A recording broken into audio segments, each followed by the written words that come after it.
মধ্যপ্রাচ্যে মোতায়েনরত মার্কিন বাহিনীর গতিবিধি ও মার্কিন স্থাপনায় হামলার ক্ষয়ক্ষতির তথ্য ইরান সহজেই পেয়ে যাচ্ছে বলে সতর্ক করেছেন যুক্তরাষ্ট্রের সেন্ট্রাল কমান্ডের প্রধান অ্যাডমিরাল ব্র্যাড কুপার। সেনাদের ব্যবহৃত মোবাইল ফোনে ধারণকৃত ছবি ও ভিডিও সামাজিক যোগাযোগ মাধ্যমে ছড়িয়ে পড়ার কারণেই এমন নিরাপত্তা ঝুঁকি তৈরি হয়েছে। এই পরিস্থিতি মোকাবেলায় মধ্যপ্রাচ্যে অবস্থানরত সেনাদের ব্যক্তিগত মোবাইল ফোন সাময়িকভাবে জব্দ করার পরিকল্পনা বিবেচনা করছে মার্কিন সামরিক কর্তৃপক্ষ।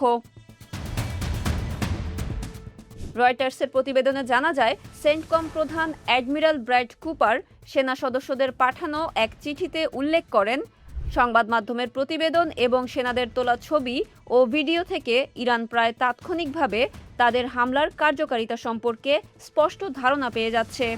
কুপার সতর্ক করে বলেন, ইলেকট্রনিক জ্যামিং ও অন্যান্য প্রতিরোধমূলক ব্যবস্থার কারণে ইরান সরাসরি বুঝতে পারে না তাদের ক্ষেপণাস্ত্র কতটা নিখুঁতভাবে আঘাত করেছে, কিন্তু সামাজিক যোগাযোগ মাধ্যমে ছড়িয়ে পড়া উন্মুক্ত তথ্য থেকে তারা বিনামূল্যে ক্ষয়ক্ষতির হিসাব পেয়ে যাচ্ছে। এই অসচেতনতার খেসারত সেনা সদস্য ও স্থানীয় মিত্রদের জীবনের বিনিময়ে দিতে হতে পারে বলেও তিনি সতর্ক করেন। উদাহরণ হিসেবে চলতি মাসের 17 তারিখে জর্ডানের মুয়াফফাক সালতি বিমান ঘাঁটিতে ইরানি হামলার একটি ঘটনা তুলে ধরা হয়। হামলার সময় মেটার স্মার্ট গ্লাস দিয়ে ধারণ করা একটি ভিডিও ইনস্টাগ্রামে ছড়িয়ে পড়ে। সেখানে সেনাদের বাংকারে আশ্রয় নেওয়ার কৌশল ও অবস্থান স্পষ্ট দেখা যায়।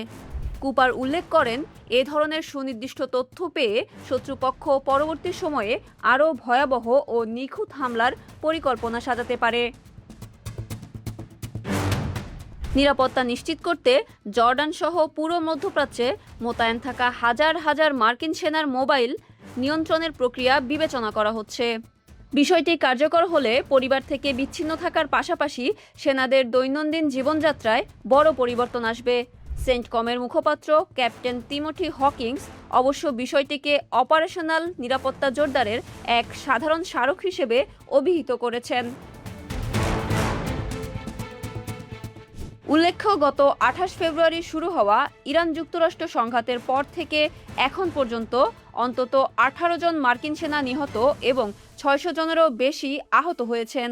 এর আগে মে মাসে প্রকাশিত এক প্রতিবেদনেও দেখা যায়, বাণিজ্যিক লোকেশন ডেটা ব্যবহার করে মার্কিন বাহিনীর গতিবিধি ট্র্যাক করার চেষ্টা চালানো হয়েছে। সার্বিক নিরাপত্তা বিবেচনায় তাই এবার সেনাদের ব্যক্তিগত ডিভাইসের ওপর কঠোর নিয়ন্ত্রণ আনার সিদ্ধান্ত নিতে যাচ্ছে মার্কিন প্রশাসন।